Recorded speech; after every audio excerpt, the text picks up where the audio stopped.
Добар ден, почитувани, започува најновата Телма амбуланта, која што денеска реализираме во соработка со Жан Митрев клиник. Хроничната обструктивна белодробна болест или ХОБ е хронично белодробно заболување од кое што страда околу 10% од возрастната популација. Болеста не се диагностицира доволно и не се лекува доволно. За овој проблем со белите дробови денеска зборуваме со доктор Александар Сандевски, пулмолог, алерголог од Жан Митрев клиник. Добре ни дојдовте, докторе. Благодарам на поканата. Добре, најдов. Се надам дека ќе биде интересно тема. Дали оваа болест е релативно нова, со оглед на тоа дека диагнозата не сме ја слушале често, како што е бронхитисот, бронхопневмонијата, астмат и слично, или пак се работи за диагноза која што обединува две болести, како што е хроничен бронхитис и амфизем, односно обструкција при дишењето. Така да, добро прашање. Не е нова. Можеби во последно време повеќе се размислува на оваа болест како таква. Точно, добро рековте, таа е комплексна болест, прогресивна болест, која што голем дел од населението во светот, околу 10%, некои над 250-60 милиони во светот, во моментов се болни. Голем морталитет, значи голема смртност од таа болест, исто така постои. Таа е еден ентитет кој што целата литература кажува како чадор, опфаќа повеќе заболувања, повеќе болести, повеќе состојби. Најчести две состојби, две болести, тоа се првата е, што кажавте, хроничниот бронхит, втората е емфиземот. И другите, и како трет ентитет, поредко што се среќава литературата, е така наречената прогресивна или иреверзибилна астма. Тоа се болести кои што една со друга се поклопуваат и ја прават сликата на оваа хронична обструктивна белодробна болест. Така.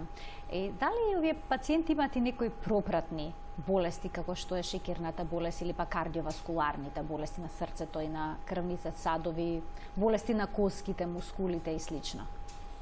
Рековме дека е хронична болест, прогресивна. Тоа значи не се лекува? Тоа значи дека лекувањето е многу тешко. Лек за да се излечи болеста не постои. За да помине. Така. Но постојат лекови, постојат третмани, постои што го викаат лайфстайл, значи животен стил. Ако се промени кај тој пациент, може да се стави под контрола.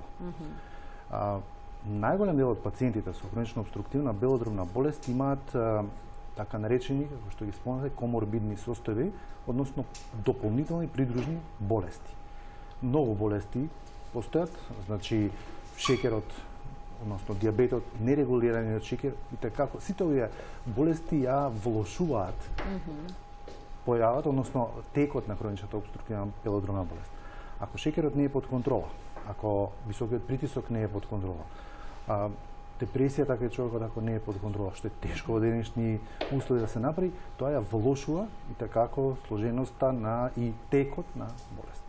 А на која возраст најчесто се јавува хроничната обструктивна белодробна болест? Обично не бира возраст од аспект кај возрастни луѓе, да, над 40 години, во над 90% случаи хроничната обструктивна белодробна болест е кај возрастни особи над 40 години. Порано доминираше машката популација, најчесто ќе кажеме заради конзумирањето повеќе на цигари, но во денешни услови тој сооднос помеѓу мажи и жени е речиси еднаков. Значи, возрастна популација над 40 години, еве веќе кажавме се конзументи на цигари. Така. Се така. Веднаш ќе разрешиме првата дилема во денешната Телма амбуланта. Поточнува се повеќе факти за болеста што ќе ги погледнеме, да го видиме првиот телоп.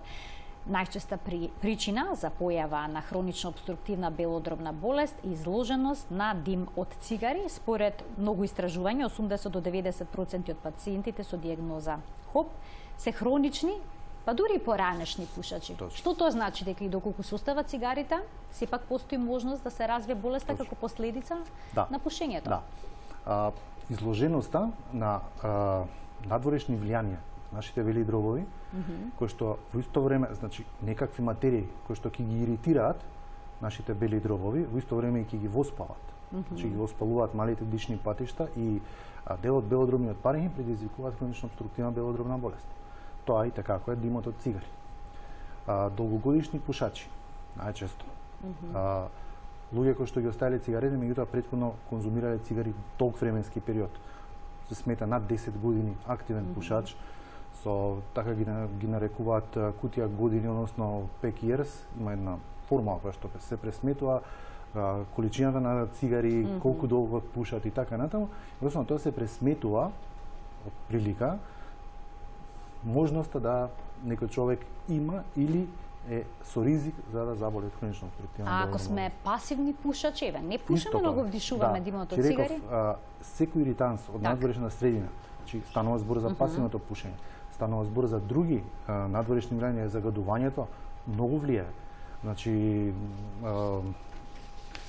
материи кои што се горат во воздухот, амоњакот, икс други материи во надворешната средина кои што ги инхалираме, ги вдишуваме, може да предизвикаат оштетување на нашите бели дробови. Луѓе кои што работат во рудници, во прашина, во лоши луѓе кои што живеат во градовите во Македонија. Луѓе кои што живеат во градовите во Македонија, точно така. Секојдневно вдишуваме отрови, загаден, енормно загаден воздух. Така.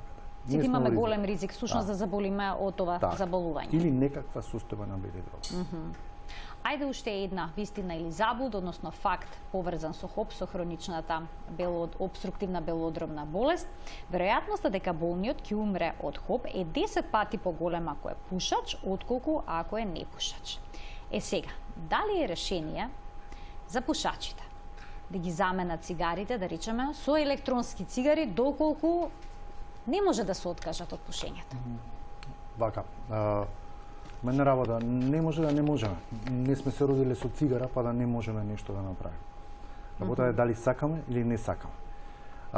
Електронските цигари, правени се многу испитувања, ако се релативно нова, да речам, индустрија, се и такако штетни, иако не содржат толку штетни материи, сепак содржат материи кои што се штетни за човекот. Најголем дел од нив е некака водена парија, меѓутоа сите работи што плюс се ставаат натре се штетни. Сепак инхалираме нешто што не треба да инхалира. Нашите бели дробови се направени за да разменуваат гасови, да го внесуваат кислородот што ни е потребен во телото и да го изнесуваат јаглеродниот диоксид. Имате некои други функции, меѓутоа тие се основни. Не се направени да ги оптоваруваме со чад, со дим, со други некои работи.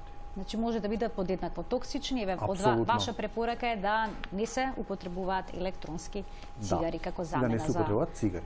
И за цигари воопшто. Ајде да дадеме можности на гледачите да се вклучат во денешната емисија.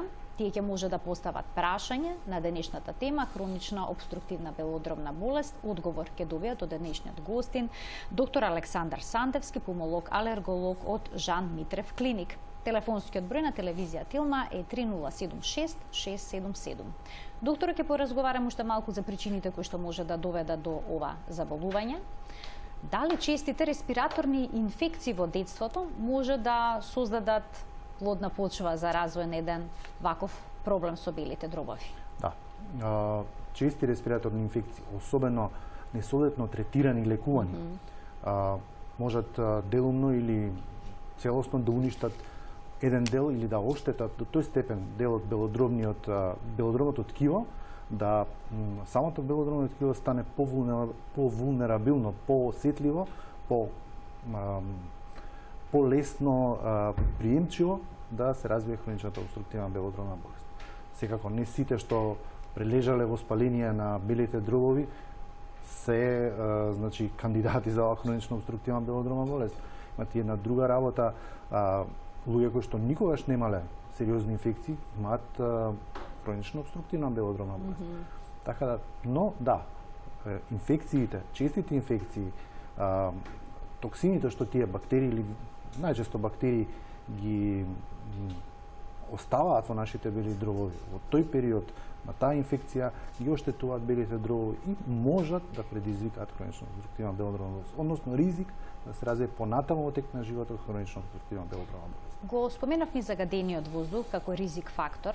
Дали кога е воздухот енормно загаден, препорачувате луѓето да носат маски за заштита од загаден воздух? Дали тие можат на некаков начин да помогнат?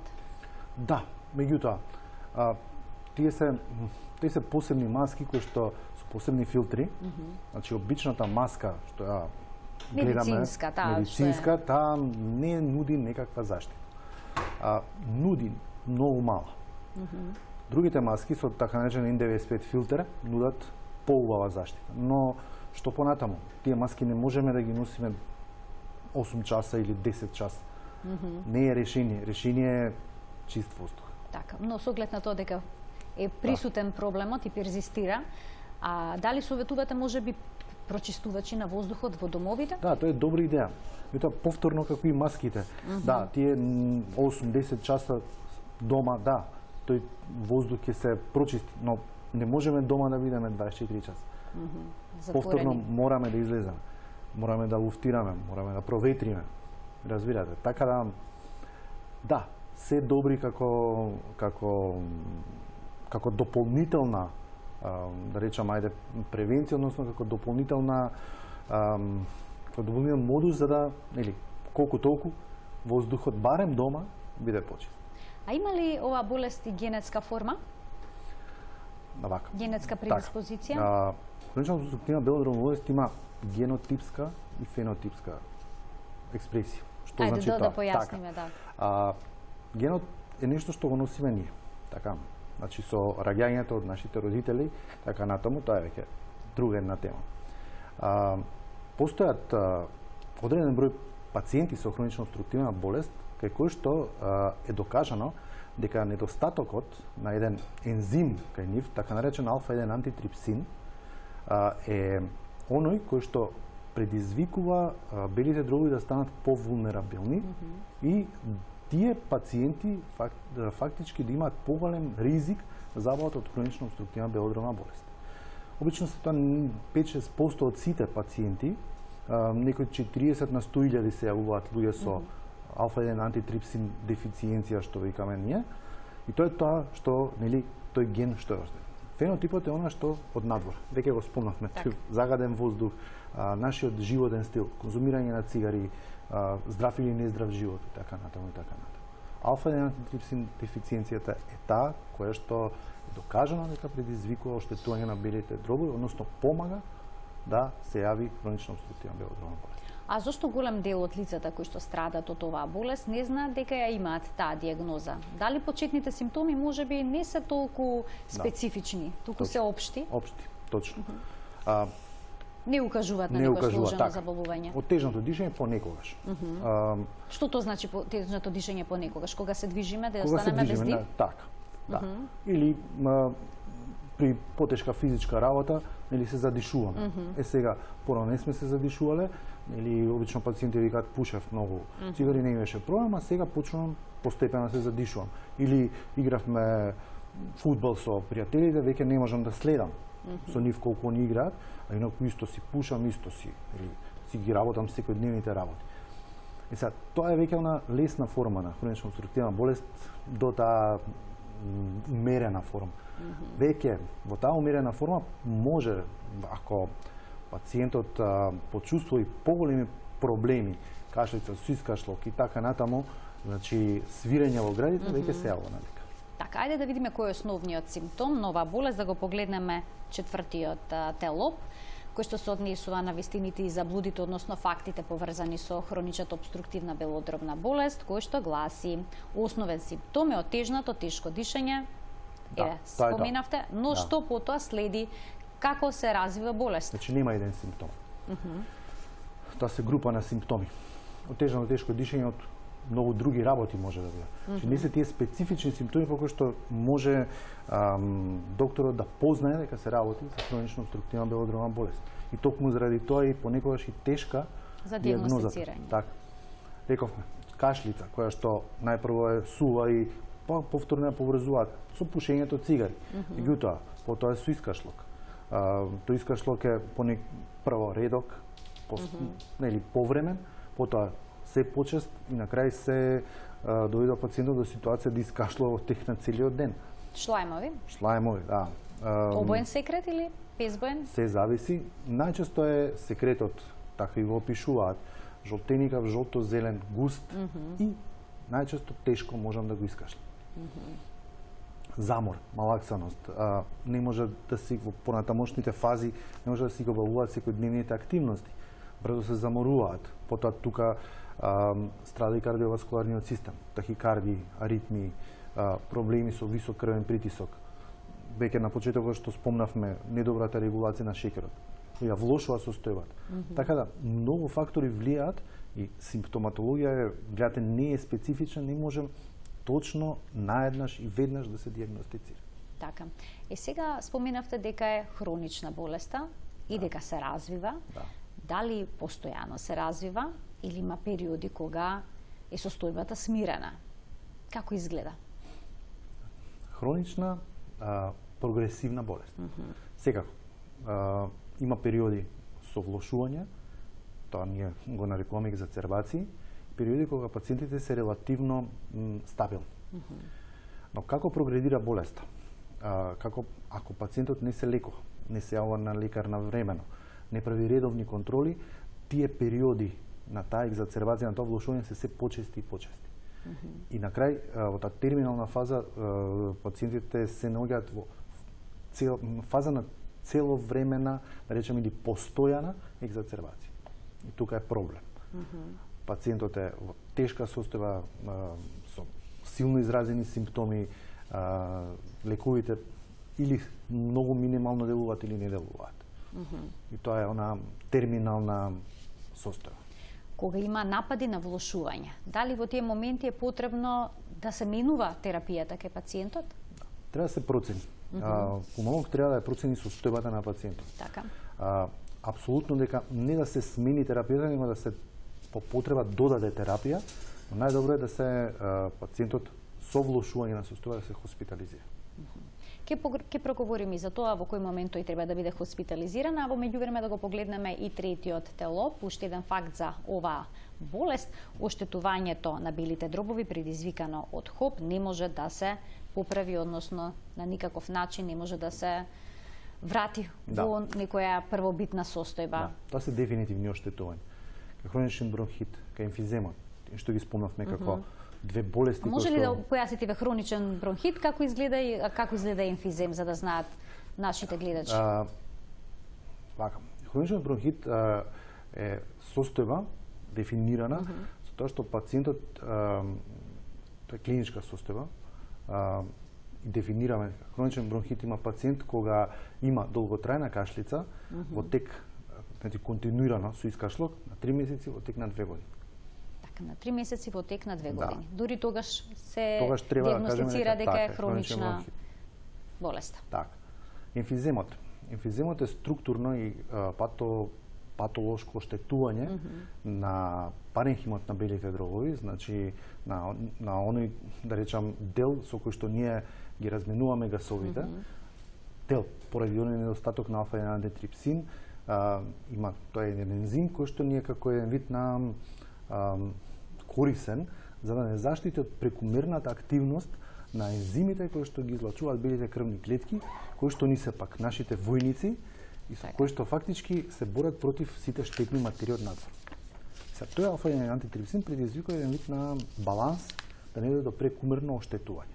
Ово немаме, ензимите од белите крвни клетки ги оштетуваат до степен да фактички се губи тој активен дел на белиот дроб, нашите бели дробови се шират, стануваат како балон, се полни со воздух и проблемот е што нема веќе еластичност во нашите бели дробови, не може тој вишок воздух да се издиша. Тоа е таа состојба на емфизем.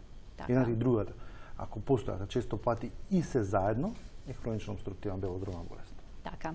На кој начин може да се постави диагноза? Што се прави со оглед на тоа дека кажавте не се баш јасни симптомите за болеста? Нормално мора преглед. Прегледот се извршува кај пулмолог, интернист. Златен стандард за да се посомневаме или да диагностицираме хронично обструктивна белодробна болест е уште спирометријата. Тоа е тест или за испитување на функцијата на нашите бели дробови. Така, имаме и тука еден факт за спирометријата, да го искоментираме, па ќе проговориме малку и за него. Петиот телоп, Спирометријата е важна за поставување диагноза за ХОП, како што мерењето на крвниот притисок е важно за поставување диагноза хипертензија, односно покачен крвен притисок. Точно. На каков начин се изведува спирометријата? Тоа е неинвазивен тест. Добар, брз. Значи, постои еден апарат спирометар, Така. со кој што на пациентот му се мерат неколку параметри на белите дробови. Витален капацитет, форсиран експираторен волумен и така натаму и така натаму. Значи, тоа е едно апаратче низ кое што пациентот дува, има една техника како се изведува сето тоа, на крај се добиваат резултати врз основа на кои ние проценуваме дали постои така наречена обструктивна, рестриктивна болест, многу други работи. Има полно параметри кои што се гледаат, меѓутоа тестот е многу добар за да се одреди, да се посомнева и да се одреди понатаму дали постои или не постои хронична обструктивна белодробна болест. Секако не е само тој тест. Така. Постојат и други тестови.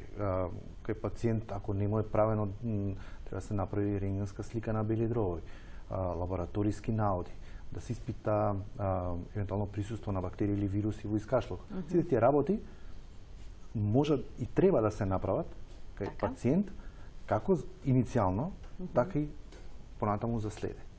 Има ли пациенти кои што имаат толкаво оштетување на белите дробови што не имаат сила да дуваат во спирометарот? Во таа тешката форма на хронична обструктивна белодробна и во терминална фаза, нормално, пациентот дури во колички не може воопшто да дувне. До тој степен е сериозна болест. Така. Сега, дали се неопходни лекови за контрола на болеста? Постојат современа фармакологија и медицина, за среќа, во денешно време има лекови кои што помагаат да пациентот со хронична обструктивна белодробна болест биде во стабилна состојба. Во главном тоа се оние, или во народ да кажем, пумпици или спрејчиња што се даваат. Меѓутоа постојат многу типови на спреј, многу типови така наречени инхалатори со посебни материи внатре, со кои што всушност се предизвикува намалување на стеснувањето на дишните патишта и значи проширување на дишните патишта, се со цел да имаме подобар проток на воздух. Тоа е фактички функцијата на тие инхалатори со кои што еден пациент треба да ги има. Кој инхалатор, каков, која доза и колку време треба да го зима, сепак треба да се процени од страна на лекар. Така, а дали сепак прва мерка кога ќе се утврди ова заболдување е да се отстрани главниот ризик фактор, односно, ако се цигарите, да се отстранат цигарите. Но што ако е загадениот воздух? Тука е веќе проблем. Но и загаден воздух и цигари се веќе две работи. Ако ги отстраниме цигарите, останува само една работа. Сепак нашето тело не е толку безпомошно. Ние си имаме механизми со кои што колку толку успеваме да тие штетни материи, дел од тие штетни материи ги исфрлиме. Но ако веќе вдишуваме загаден воздух, пушиме цигари, водиме нередовен живот, се веќе неколку фактори. Немаме добро регулиран крвен притисок, немаме добро регулиран ниво на шеќер во крвта. Значи, неколку фактори, ако не се движиме, едноставно не се храниме како што треба, сето тоа и како го ослабува и го прави нашиот организам многу покршлив. Дали пациентите кои што го имаат овој здравствен проблем секојдневно треба да примаат терапијата, дури и во периодите кога болеста не е изразена, односно во периодите на мирување? Да, апсолутно. За жал, тие инхалатори кај хроничната обструктивна белодробна болест се примаат долго време, кај многу од нив и доживотно. Но правилниот избор на инхалаторот, правилното дозирање на инхалаторот, нормално правилната техника на употреба на инхалаторот, што ние многу пати тука малку не сме како фела добро и обучени, а и немаме толку време, нели, да се појаснува. Иако се обидуваме тоа да го направиме, сето тоа влие тој пациент, значи со правилниот избор на лекот, со правилната употреба, да има долготрајни мирни периоди. Како се употребува инхалатор?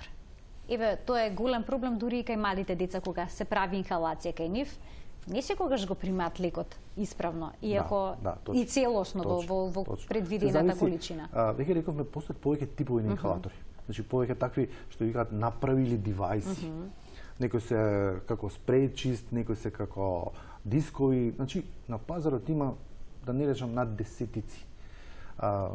Добрата работа е, јас ги советувам пациентите, ако никогаш не користеле, кога ќе го набават, кога ќе го земат од аптека, да се вратат, да им ја покажеме правилната техника како се работи.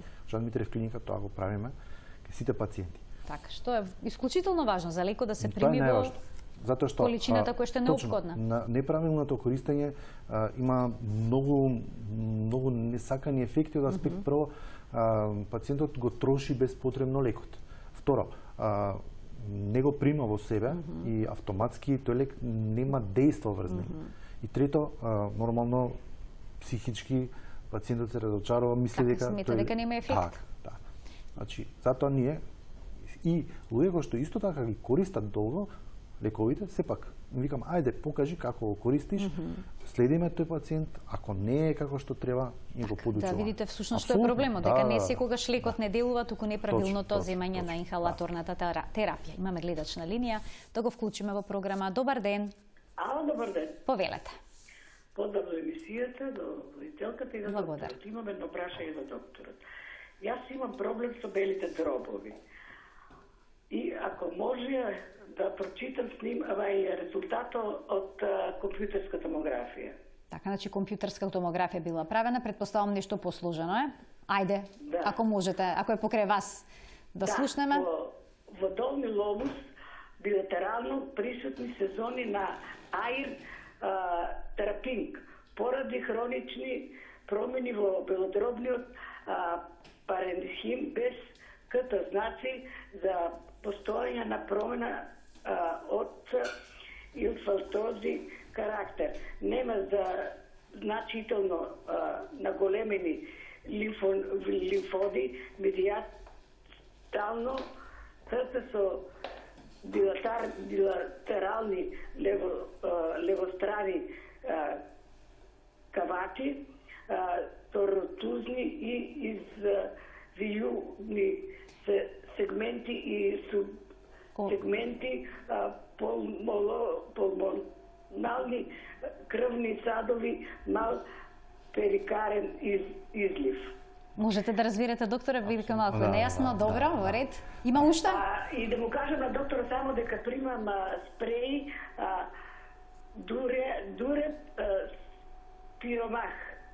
Така. Спиро, да. Готово, значи докторот може да даде коментар за ова што се помачивте да го прочитате во програма. Ви благодарам за вклучувањето. Значи, таа ертрапинг е состојба на почетокот што рековме дека што били дробови не се полнат со воздух и не може да се исфрлат. За тој ертрапинг, односно тоа е заробен воздух. Заробен воздух. Во нормални услови во мала количина секој од нас го има, затоа што е во базалните делови. Компјутерот снима во хоризонтална положба. Многу е битно да се види точно што станува збор. Значи, колегите рентгенолози го ги читаат кај нас барем компјутерите. Меѓутоа, добро е пациентката, господјата да дојде, да направиме еден преглед, да направиме една контрола, да видиме точно за што станува збор и како и што точно тој ертрапинг значи. Од друга страна, така треба да се внимава, прочити дека има мал перикарден излив, колку што успеав да разберам, и тоа е за кај Жан Митрев клиника, може исто да си направи и треба да направи еден кардиолошки преглед да видиме што точно станува збор. Така, тука ќе направиме една кратка пауза со рекламен блок, а веднаш потоа се враќаме во студиото да продолжиме со денешната тема.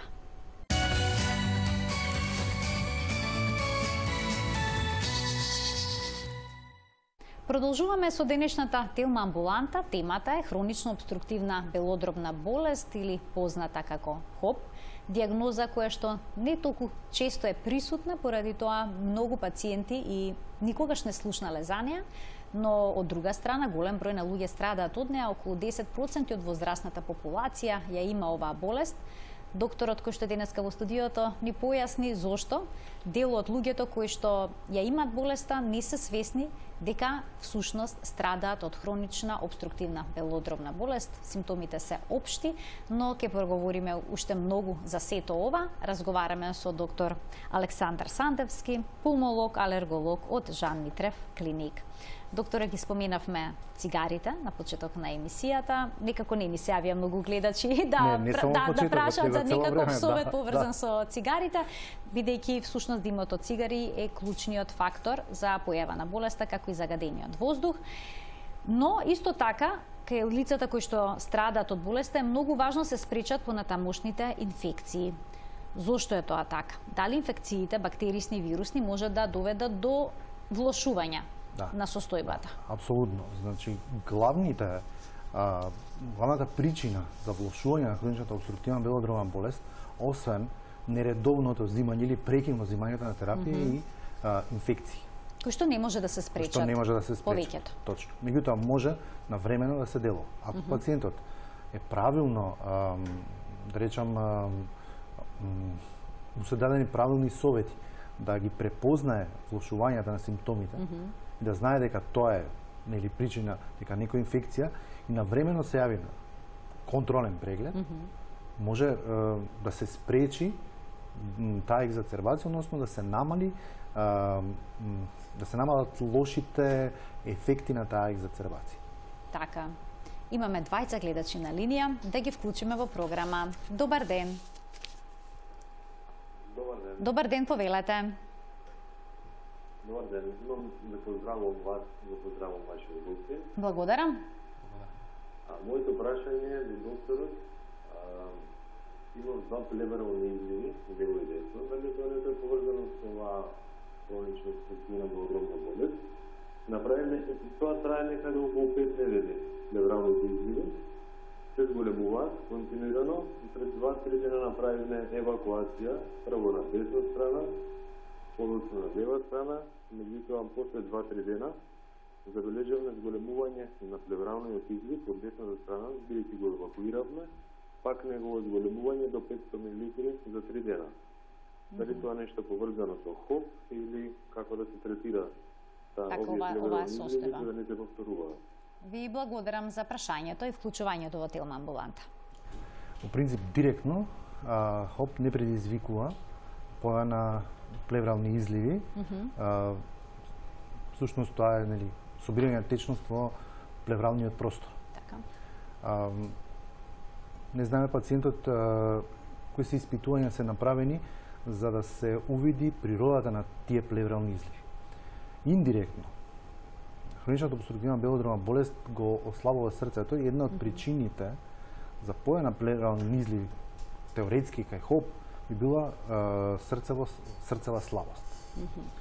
Но директно не. Така. Праша што понатаму? Мора точно да се види природата на тој плеврален излив. Само вадење на водата, тоа што кажа евакуација, нема да го реши проблемот. Мора точно да се знае тој плеврален излив од која природа е. Дали е нешто викаме обичен плеврален излив, трансудат или ексудат, значи богат со некои протеини внатре, дали има предизвикувач некаква инфекција што ја спомнав, бактерија, вирус или нешто друго во прашање, сепак тоа мора потемелно да се испита. Така. Уште едно прашање од гледач, ќе слушнеме во продолжение на денешната емисија. Добар ден. Добар ден. Повелете. Поздрав до докторот и до вас. Благодарам. Видите, пред 4,5 години бев оперирана од карцином на плуќ. После 2 години јас добив бронхоплемонија. Од тогаш, така полека ја тежината малце ја накачив. Осеќам замор, дали од тежината. Бев на прегледи, после бронхоплемонија ми направила секакви прегледи, не ми најдоа ништо. Ми рекоа само да пијам аминофилин по потреба. Сега се дешава да од време на време мене ми е толку фино и добро што можам и да одам, да се движам, да не се замарам. А има периоди кога ја не можам да од стол до стол да појдам. Така, значи имате периоди на влошување. Да.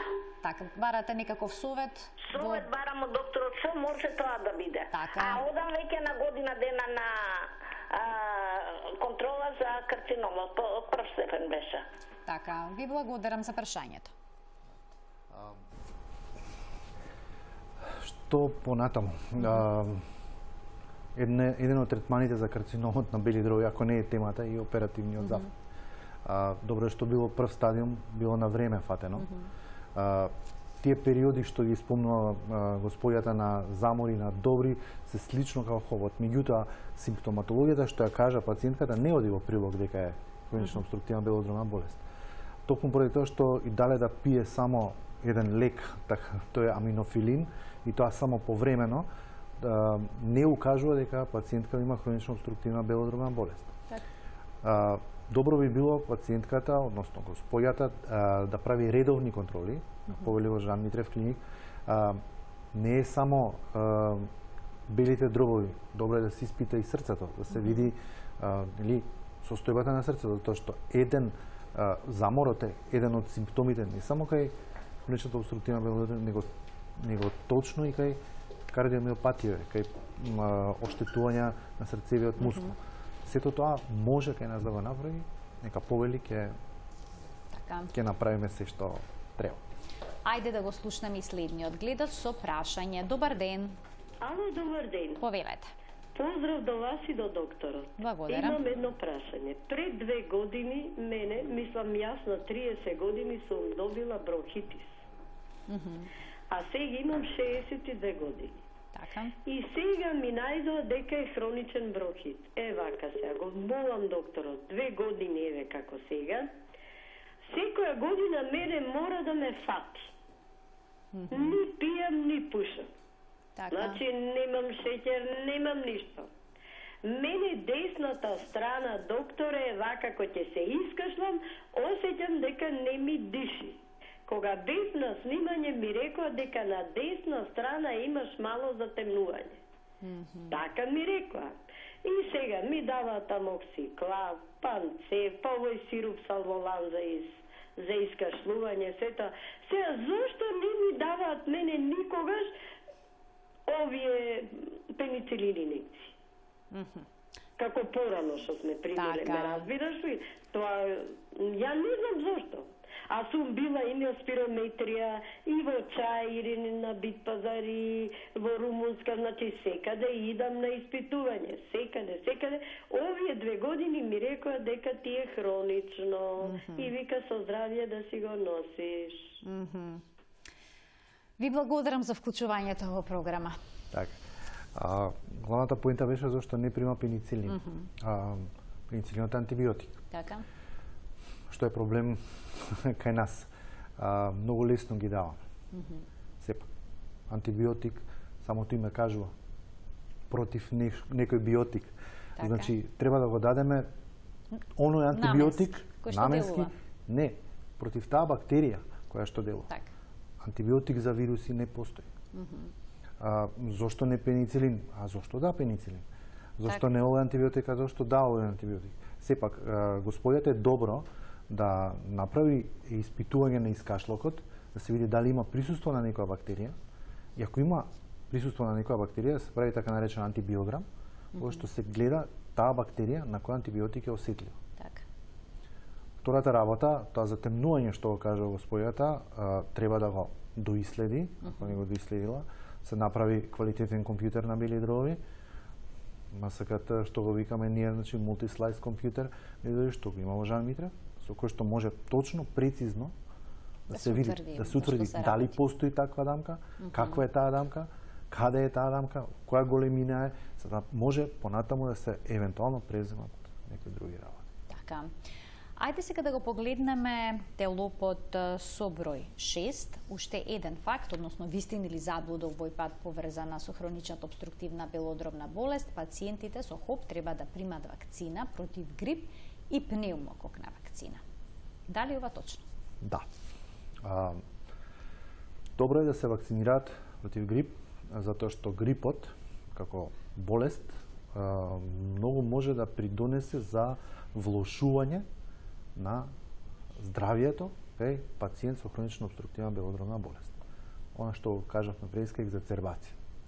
Исто така, самото име кажа, пневмококна вакцина. вакцина против пневмокок. Најчестите стрептококус пневмонија, најчестите бактерии од кои што заболуваме и најчестите бактерии кои што ги имаме во нашите бели дробови. Се некој ќе праша зошто вакцина не е антибиотик за пневмококната бактерија? Зошто вакцина, а не антибиотик?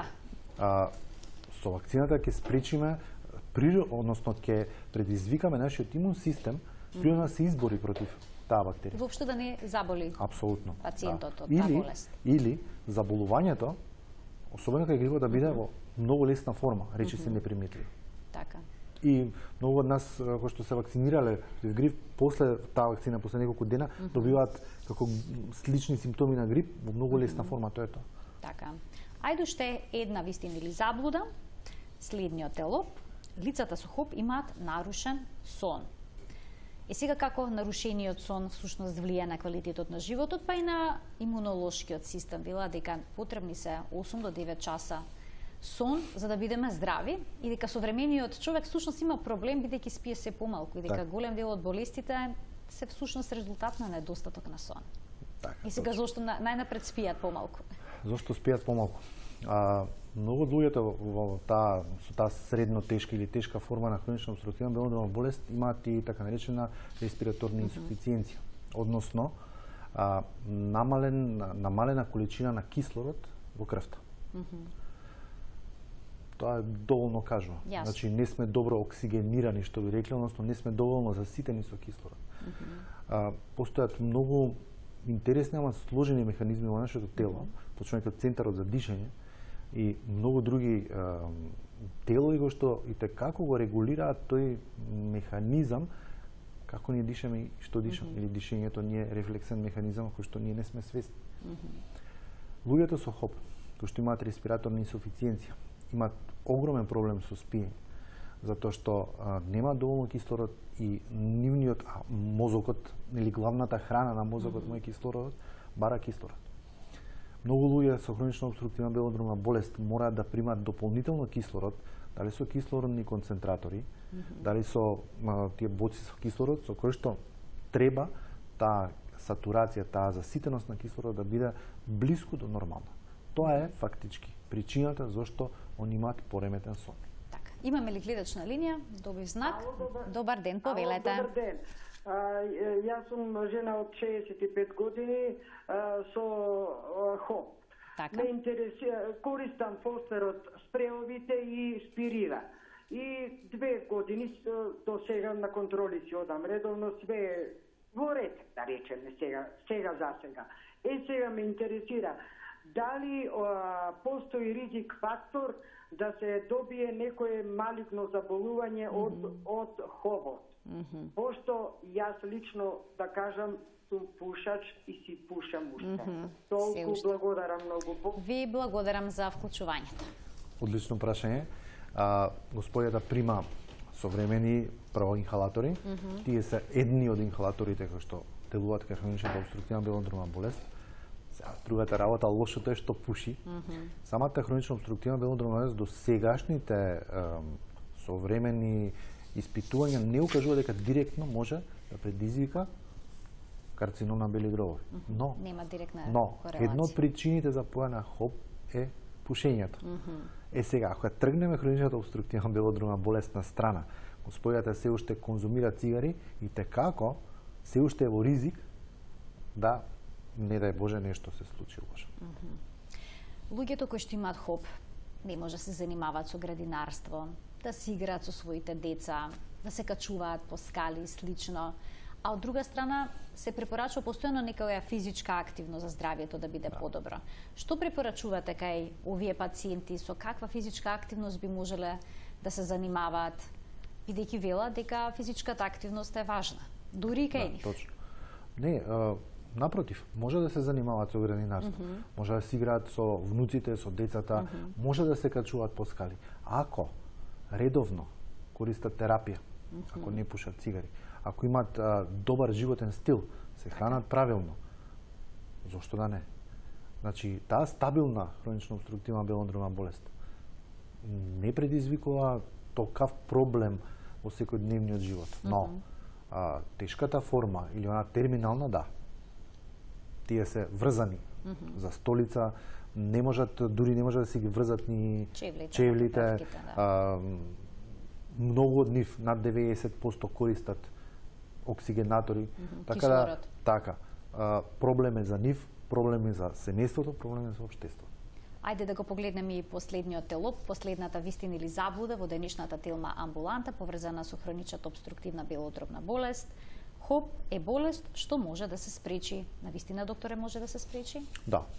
Ако дури и кога живееме во да, град кој што толку загаден? Точно. Што е поента? Ние ги занемаруваме оние така наречени превентивни прегледи. Не зборуваме само за ХОП, било што. Така. Не верувам дека многу ретко на прсти ќе ги изброиме во главниот град и во држава, да не речем нешто пошироко, луѓе кои што се одат на превентивни прегледи. Нели она, добар ден, дојдов да се проверам превентивно, дали за кардиоваскуларни заболувања, дали за белодробни заболувања, гинеколошки и така натаму и така натаму.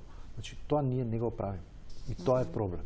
Кога би имале тие превентивни прегледи како такви, прво ќе се намали бројот на луѓе со многу хронични болести. Така. Второ, навремено ќе се диагностицираат во првите, во почетните стадиуми. Не станува збор само за хронична обструктивна белодробна болест.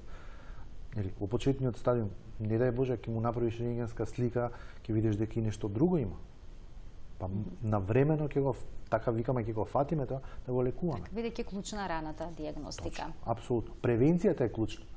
За среќен, добар и долг живот, превенција. Така, клучна е превенцијата. Апсолутно. А кога зборуваме за превенцијата и цигарите, ето оние кои што не може да ги остават, може ли 1 до 2 цигари на ден или ризикот не си постои? Дури ни ризикот 1 си до 2. постои, да, ризикот си постои, да. Превенцијата, немојте да пушите цигари, превенцијата, редовни вакцини, почнувајќи од децата. Еве, што спомнавме, грип, пневмококни вакцини, редовен живот, физичка активност. Прошетка на чист воздух? Апсолутно. Така. Ви благодарам за денешното гостување во Телма амбуланта. Интересна тема, голем број на корисни совети и препораки за нашите гледачи. Почитувани, ова беше се во денешната Телма амбуланта. Гостин во студиото ни беше доктор Александар Сандевски, пулмолог, алерголог од Жан Митрев клиник. И не заборавајте, ниту една цигара не треба да запалите за да биде превенцијата успешна и да не се добие ова комплицирано и тешко заболување. До гледање.